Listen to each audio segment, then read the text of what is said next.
On today's show, the Hawks' winning streak is over at 4, and their homestand is not exactly perfect, but in the end, a very strong performance over the last 5 games for the Hawks. We're getting all of what transpired tonight against Milwaukee and much more, and all of that is on the way. You are Locked On Hawks, your daily Atlanta Hawks podcast, part of the Locked On Podcast Network. Your team every day.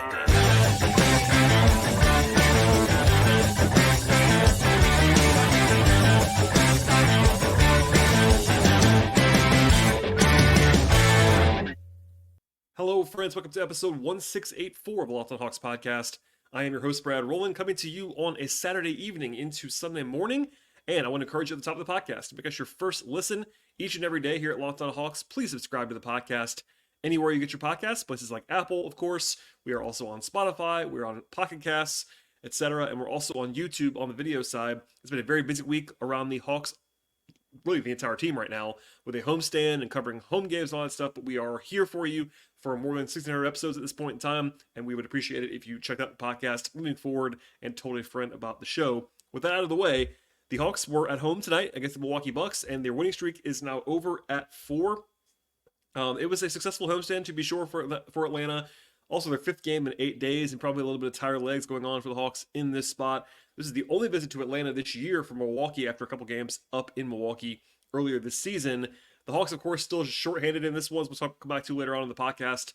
Only 10 guys available, 8 guys out. Milwaukee was mostly healthy, but they did have Damian Lillard on the shelf in this game, who is, of course, their second best player. But kind of basically a really ugly second quarter in this game for Atlanta. They were down as many as 21 points along the way. They did repop, recover, etc. valiantly throughout the course of this game. Got back into it in the fourth quarter. They were in this game all the way to the end, but never got over the top in their comeback bid. And just to set the stage a little bit here, the Hawks were 4.5-point underdogs in this game, which at home, semi-reasonable. Obviously, without Lillard, the Hawks being shorthanded. But a game against a good team. Milwaukee come into the game as the second best team in the Eastern Conference by record. Atlanta, of course, just beat the number 1 seed a couple of times this week. And by the way, I have those games broken down in depth on this podcast. But Milwaukee played well in this game. The Hawks didn't play a perfect game by any means. They were shorthanded in this one. And we'll kind of get into what transpired now. So I would say, big picture, the defense struggled most of the night. And that was borne out in the numbers across the board. Obviously, the Bucks take a hit on offense a little bit with their talent without Damian Lillard, who's a very good player still at this point in time. But Milwaukee's size made for an absolutely brutal matchup for the Hawks defensively with their current personnel available. That certainly sort of should be acknowledged at the top of this podcast. For one, Giannis is a nightmare. Giannis is a nightmare for everyone, basically. But without Onyeka Okongwu and Jalen Johnson, who I would argue are the 2 best defenders against Giannis that they have on the roster, that is tough. Even someone like Saddiq Bey would have been helpful from a physicality standpoint, just sheer bulk and toughness. But no matter what the Hawks did in this game, they were going to be giving up size basically everywhere, and that leads to mismatches and cross matches and confusion and difficulty. Also didn't help that the Bucks were allowed to kind of hang out in the lane most of the game on defense in this one, etc. But in the end, the Hawks had a 125 defensive rating. The Bucks did play pretty well, but that number is pretty rough in a vacuum. And also, Milwaukee shot only 8 of 28 from 3. Now, part of that is that their personnel wasn't great from 3-point range, but it wasn't like the Bucks shot the heck out of the ball in this game. That's why the Hawks lost this game.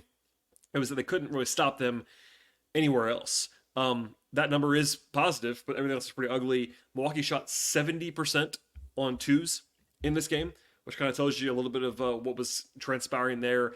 They did, to their credit, I would say, from Milwaukee, pass the ball very well to exploit the mismatches across the board. Capella was on Giannis most of the night. That kind of led to Lopez being able to have a smaller guy on him. That led to Chris Middleton being covered by a smaller player in general, and that was exploited along the way by the Bucks. The Hawks also allowed 35 free throw attempts in addition to the 70% shooting on 2-point shots. That combination is obviously really tough.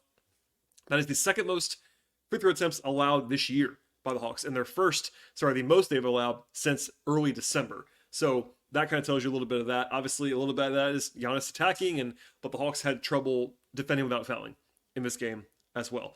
The one area where the Hawks actually were pretty good defensively was on the glass. Credit to Capella and sort of the gang rebounding aspect there, but they didn't give a lot of turnover creation in this spot. Giannis did kind of whatever he wanted to in this game, had 36 points, 16 rebounds, 8 assists. That's a very typical Giannis game in some ways, but still, that's a lot of production for one player. And then Chris Middleton was certainly super efficient in this game at 21 points on 10 shots, which tells you the story there. So, all told, the Hawks could have done they certainly did a better job recently, I'll say, on defense, given their personnel. But this is sort of a reminder, especially in this matchup, of how difficult it can be with where the Hawks currently are. No Jalen, no Onyeka, even Sadiq. Like, they're just pretty small. And Milwaukee is the opposite of that. Milwaukee is absolutely massive. They have a huge center, and of course, the X factor in Giannis. And it was like the Hawks played terribly defensively in this game, but it wasn't good enough, and that was the number one reason why they were not able to win this one. On offense, it wasn't atrocious by any means. They had one bad quarter, essentially, but it wasn't great on the whole. And look, they had a 115 offensive rating in this game. That is not fantastic, but it's actually kind of okay, big picture. It's that, again, that one quarter in the second quarter was really, really gross, and that kind of sent things on the whole for the Hawks. I'll say this, the Hawks won the three-point line by a lot in this game. And coming in, the Hawks weren't like massive underdogs the way they were against Boston, but they were underdogs. And I would have said coming in, like, if the Hawks win this game, I would have expected them to outshoot the Bucks from the perimeter, just given the personnel around. That happened in this game. The Hawks were actually 14 of 35 from three. That's 40%. Obviously, that's quite good. Now, they could have taken a few more, I thought, and Quinn sort of alluded to that, not necessarily specifically, but sort of talked around that a little bit post-game about passing out some shots. I would agree with that. It was still a pretty good process overall on three-point shooting, and they took a lot, they made a lot, and that was an X factor in this game, especially because, again, Milwaukee made 6 fewer threes than the Hawks did. That's 18 points at the three-point line. That's a pretty big swing towards you, but everything else basically went to Milwaukee in the head-to-head. The Hawks, inside the arc, shot 49%. That compares to 70% for Milwaukee, so that's obviously a huge split toward the Bucks. They took 17 fewer free throws in this game, about half of what Milwaukee took. Also a huge swing there. They actually turned the ball over only 11 times, but that led to directly 20 points for Milwaukee, so another area where they were kind of able to exploit the Hawks in transition. They got to 24 assists in this game, which isn't a ton, but I will say in the second half, the Hawks had 18 assists. They only had 6 in the first half. That's a very, very, very low number. Quinn talks post-game a little bit about how he was happy with the process offensively in the second half. I would definitely agree with that. I thought in the first half, the ball was sticking a lot offensively, not a lot of ball movement, a lot of kind of stagnant offense, a lot of one-on-one, etc. It was better after halftime, but they were already down big, and that kind of led to some of the problems. And look, it helped the Hawks were 10 of 18 from three in the second half, but they were better, and that kind of made things interesting along the way on offense. So, overall, I would say the Hawks played an average-ish game in this spot. They certainly appeared to be a little bit fatigued. I asked DeJounte Murray and Clint Capella both individually after the game about this. Like, they weren't talking, it wasn't an excuse. They kind of just talked about, like, it's a challenge to play this many games, 5 games in 8 days. A couple of them really, really emotional, especially those Boston games. And Milwaukee came in, and they were a little bit healthier than the Hawks were, and took it to them a little bit. So I would say, obviously you don't want to lose the game by 9 or whatever the final score ended up being. It was pretty decisive by the end, but the Hawks had a great homestand at 4-1, and they were probably a little bit due for something like this. So I'm not going to rant and rave. Obviously, you shouldn't get too high in the wins. You shouldn't get too low in the losses. And this is sort of a good example over the last 2 games against quality opponents to win. Look, to go 4-1 against this competition, even to go 1-1 against Milwaukee and Boston the last 2 games is all pretty good. So the loss here, they didn't play great tonight. They didn't play perfect tonight either, or badly tonight necessarily. But Milwaukee was just the better team, and they executed well. They had the best player in Giannis, and that led to the Hawks just being a little bit short, despite the fact that, again, the Hawks were pretty resilient in this one. They did not roll over. They could have rolled over a few times. They never did, and that's probably a good sign, big picture, for this Hawks team. With that said, I'll have more on how things unfolded in this game and how the individual players performed as well in this one. But first, I want to tell you about our friends at PrizePicks. You can now win up to 100 times the money on PrizePicks with as little as 4 correct picks. That's right. For example, you can turn $10 into $1,000 with entry today at PrizePicks, America's #1 fantasy sports app. And that's something for you for every single sports fan. From basketball and hockey to League of Legends and everything in between. You can pick LeBron and Jokic and Caitlin Clark and more, all in the same entry at PrizePicks. It's the best possible way to get on the action in sports in more than 30 states across the country, including California, Texas, and Georgia. And you can also play alongside some of Prospect's favorite players like McMill and find them on our community plays under the promos tab of the app to view entries from some of the biggest names in the Prospects community each and every week. They also offer injury insurance at Prospects. Your entries should stay in play, even if one of your players happens to be injured. It's really simple to play. I can make the picks there in just a minute or less, submit that entry. That's huge for me to save time. One of the biggest reasons why I've really enjoyed playing there over the last few years. They have quick withdrawals as well, easy gameplay, enormous selection of stat types and players. It helps to make Prospects the #1 fantasy sports app. And download the Prospects app right now today and use promo code LOCKEDONNBA for first time deposit batch up to $100. Again, download the PrizePicks app and use the code LOCKEDONNBA. When you get there, pick more, pick less. It's that easy with PrizePicks. All right, and to the game flow in this spot. First, I will say, I said it a little bit earlier, but the injury situation was unchanged for the Hawks in this game. There was a little bit of a notable upgrade earlier. Jalen Johnson, who's now been out for 6 games in a row with the ankle sprain, was questionable coming in. That was an upgrade for him. He didn't play. Normally, that means that he's at least pretty close. So I'm not saying he's going to play Monday for sure, but that's a notable step forward for Jalen. He's been out flat out before this. He didn't play, but that's a little bit of a step forward for him. Also of note, College Park played their last game of the year tonight, so you could see someone like Seth Lundy, who returned at the end of the year for College Park, could be back in uniform for the Hawks as soon as Monday as well. Keep an eye on that in the near future, and also just nowhere else to put guys. So College Park season's over, and just file that away in the back of your mind. Anyway, to the game itself, Atlanta led this game 14-6 out of the gate, and of course lost it from there. But the Hawks technically scored 4 points on the first possession. They got a defensive 3-second violation on Brook Lopez, and then a 3-point shot in the beginning of this game. They had Capella and Giannis, and that forced Hunter to defend Brook Lopez, and then they had Veet on Chris Middleton. But the Bucks had a big run later on. A 23-7 run in favor of Milwaukee. Veet had some trouble with Chris Middleton, who had 12 points in the first 9 minutes of this game. They sent Morton Middleton out of the timeout, actually, coming out of that, and then they sort of doubled him, and that led to a pretty easy layup for Milwaukee on the next possession.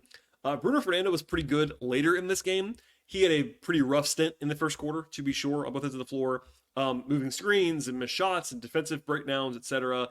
I will say DeJounte had a good start in this game, had 11 points, but that was kind of it on offense in that first quarter. They were down by 5 points. Then there was a big run by Milwaukee in the second. So after a little bit of a shallow rotation in the first quarter, they ended up playing all 10 guys that were active in this spot for Atlanta, played in the first 13 minutes. That included Trent Forrest, Dylan Windler, and Wes Matthews. Playing together, a little bit of a crazy lineup there. Obviously, kind of out of necessity, but still a little bit tough on offense in that stretch. Windler, by the way, only played in the first half, not the second half. They managed to avoid disaster with the full-on bench unit for the most part. They were only down like 7 or 8 points, but then Milwaukee had their biggest run of the game, a 17-4 push to go from Hawks down by 5 to Bucks up by 18 with about 2 minutes to go in the half. The Hawks scored 4 points in about 6.5 minutes, and that wasn't like the end of the game, but if you're looking at one stretch of the entire night that kind of decided this one, it was that one. 17-4, and the Hawks just could not score in the second quarter. Fast forward, they scored 17 points in the second quarter, and that kind of burned them along the way. They ended the half a little bit better. Capella had a great rep on Giannis. We actually stoned him at the rim. That was nice to see. And then Bogey got to the line. Bogey also made like a 60-footer right after the buzzer at halftime. Didn't count. It wasn't that close to counting, but it was obviously a fun shot. They were down 14 points at halftime with a 90 offensive rating. Yikes. That was kind of where the game was. And as I mentioned before, I'll just say it again, they had 6 assists in the first half on 17 field goals. That's a very, very bad ratio and a very low number of assists for a half.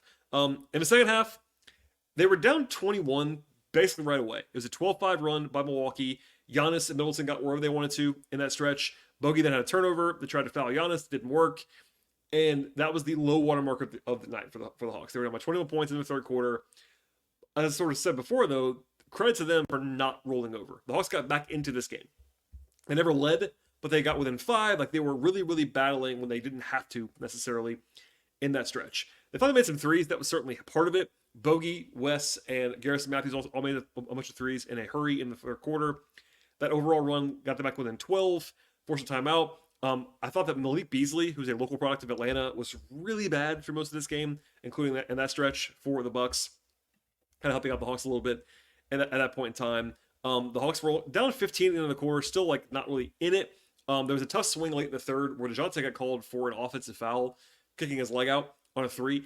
that was actually the right call. But then moments later, the same thing happened on defense, and it was not called on Jay Crowder. It was called on the Hawks. So kind of a bad beat there for 3 points, essentially. The Hawks did shoot 5 of 9 from 3 in the third quarter, and the Bucks were 1 of 7. Unfortunately, though, the Hawks lost the quarter, which is not a great sign. In the fourth, though, they made their run. So the Bucks usually rest Giannis to begin the fourth quarter, and they knew that. That was the best window for the Hawks to make a run in this game, and they did it, to their credit. 15-5 to begin the fourth quarter. Bruno had a huge energy stretch. He had a 3-point play, actually went right at Patrick Beverley and screamed like intentionally in his face, which was kind of an amusing moment. Beverley then shoved him with 2 hands. That led to a technical foul on both sides. That was memorable, to be sure. Then Hunter and Bogey hit threes, and the lead was down to 5 with 7:44 to go. So that after they were down by 21 points in the third quarter, they got within 5 with plenty of time remaining. And that was the closest the Hawks had been since the first half. It was a nice little stretch from the Hawks. Unfortunately, it slowly went back up to like 12 or 13 with Giannis chipping away a little bit. Capella did score 4 straight points. They were back within 7 or 8 with 3.5 minutes to go, but they kept trading buckets, and you can't really do that when you're down by 7 or 8 points late in the game. Giannis then scored. DeJounte had a charge, then Beasley had a dagger 3 in the corner, and that was basically the end of the game with like putting the Hawks down with 13 points with like 2 minutes to go. It wasn't totally over. In fact, the Hawks got back with them in 7 or 8 again. Bogey went pretty nuts in the second half of this game, shot making wise. But it wasn't. I would say it was not really a threat to actually close things off for Atlanta, and that is why they sort of ended up where they were in this spot. But still, like the Hawks, again, not to overstate it too much, they've shown this resilience really all year long. Even early in the year when they were losing games they probably should win, it wasn't because they weren't rolling over. Like this has been I would say a characteristic in a positive direction of this Hawks team, even though I'm acknowledging, and I'll say it again, this has been a disappointing year for the Hawks on the whole. They're not where they wanted to be, but they've been like bouncing back in games, and they've been like staying with it, chipping away.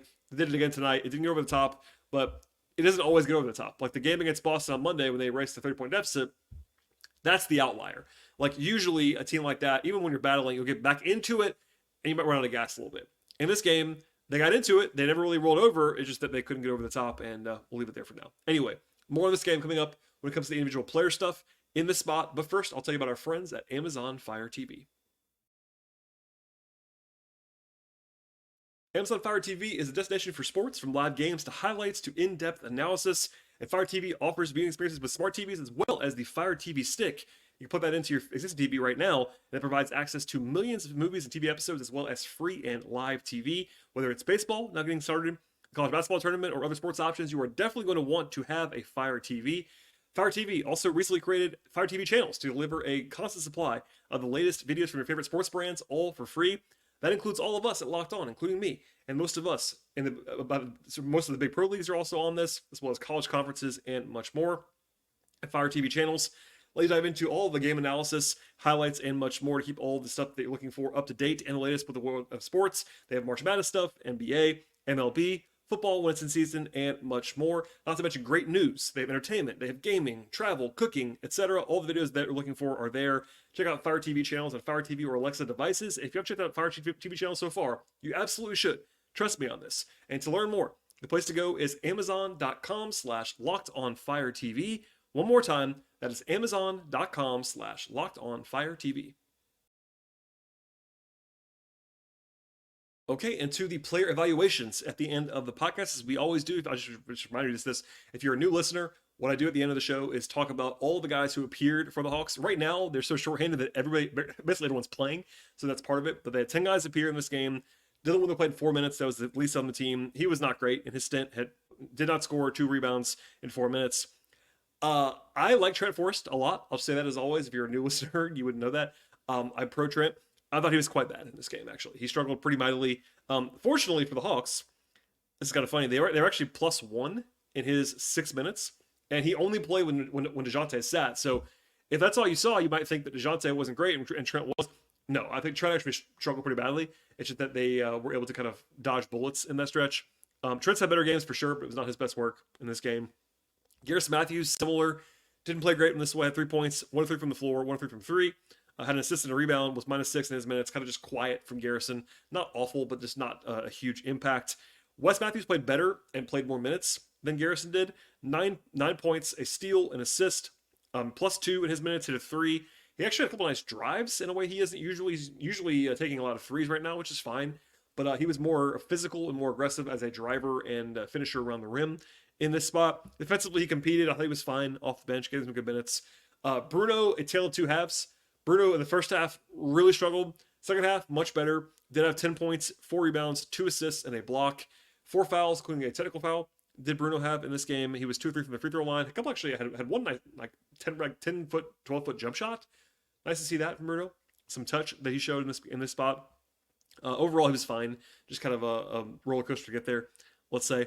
To the starters, Vít Krejci only took 5 shots. Vít is low usage right now. Notable enough, but I thought he played fine. Defensively, he was overmatched against Chris Middleton.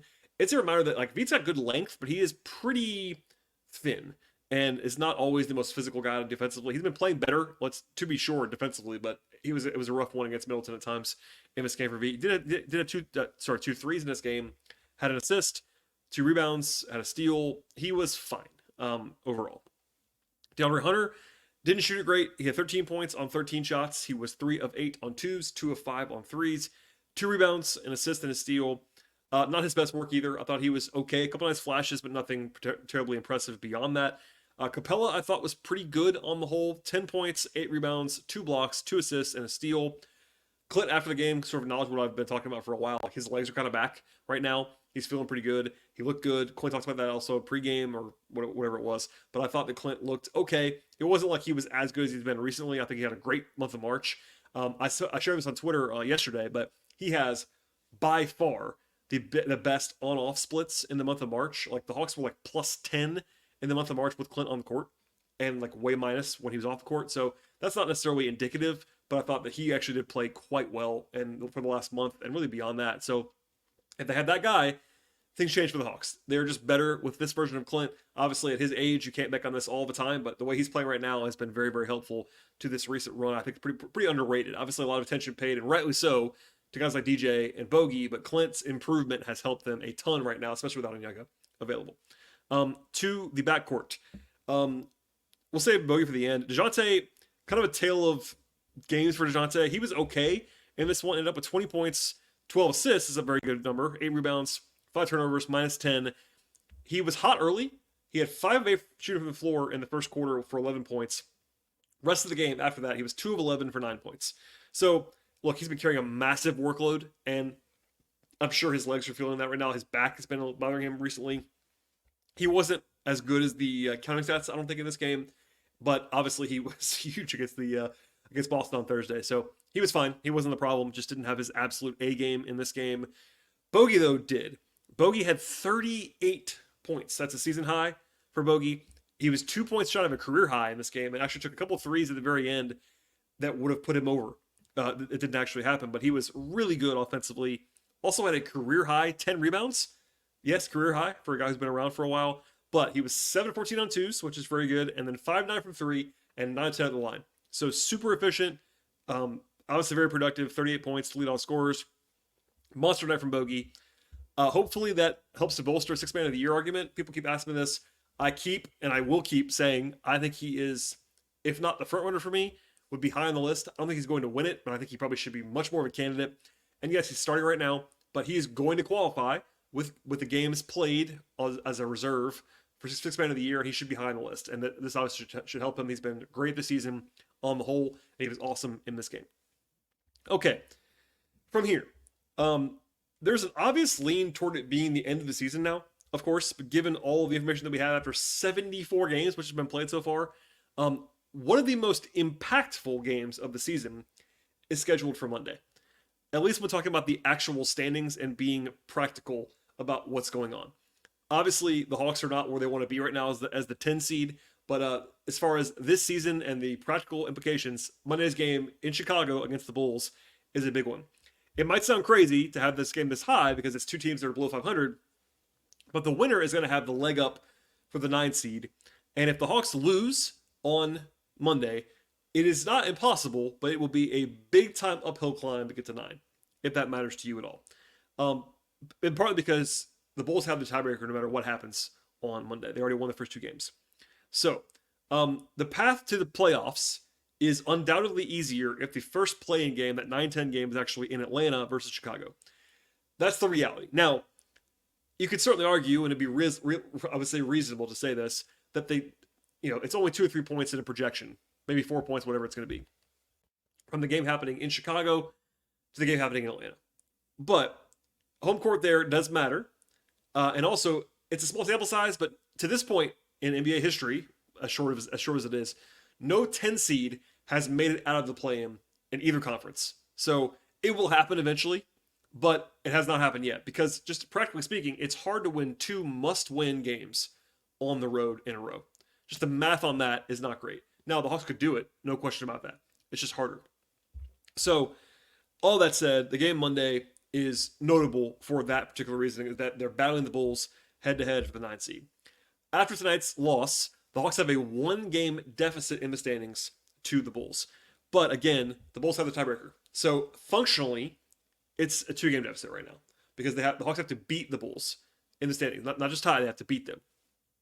And let's just say this. If the Hawks lose on Monday, it's not over, but they will be pretty huge underdogs to be the 9th seed. If they win on Monday and tie it, there's more work to do, but it's much more in play. So again, I'll let you decide how much you care about that, but I think it would be helpful for the Hawks to have that first play-in game at home. Technically, they're not eliminated from being higher than that. There was some talk tonight about, like, maybe the Hawks see the Bucks in the playoffs in the first round. It's like, well, probably not. Yes, the Hawks could technically get to the 7 or 8 seed, but they have to probably win out to have any chance of doing that, which they could do, but it's 8 more games. I think that's a sub 5% chance, to be kind. So I think their top spot they could probably get to realistically pre-play-in is the 9 seed, and Monday's game is a big one through that lens. It's in Chicago, so 8 o'clock start. Stay tuned for that one, but that's more of a longer preamble than I would do on a game coming up in a couple of days, but it is one that is going to stand out a little bit before the Hawks come back home on Wednesday against Detroit. So that's a pretty favorable game, but then after that, quickly, they go to Dallas, and they go to Denver on Thursday and Saturday. That'll be tough. So anyway, stay tuned for all of that. We'll have more on those games as they happen. Please subscribe to this podcast. Again, Locked On Hawks. Check us out anywhere you find podcasts, especially places like Spotify. We're on Apple. We're also on YouTube. If you're watching this, thank you for joining the podcast in that form. Please like and share and rate and review. And again, please share the podcast with your friends and family. Also follow us on Twitter/X at Locked On Hawks. Follow me there as well individually at BT Rowland. I write about the Hawks on a pretty regular basis at patreon.com/BT Rowland as well. If you want some more content, I have some stuff there for you. If you're an audio only subscriber, you will also have some bonus content in our feeds from the folks at Locked On Sports Atlanta, who host the postcast after games. Stay tuned for that. Just some extra stuff, nothing less from me, just extra content in the audio only feed. So I'm done talking on this Saturday into Sunday. Enjoy the rest of your weekend. I'll be back after the game on Monday at the very latest. And as always, subscribe to the podcast, tell a friend, and we'll see you all next time.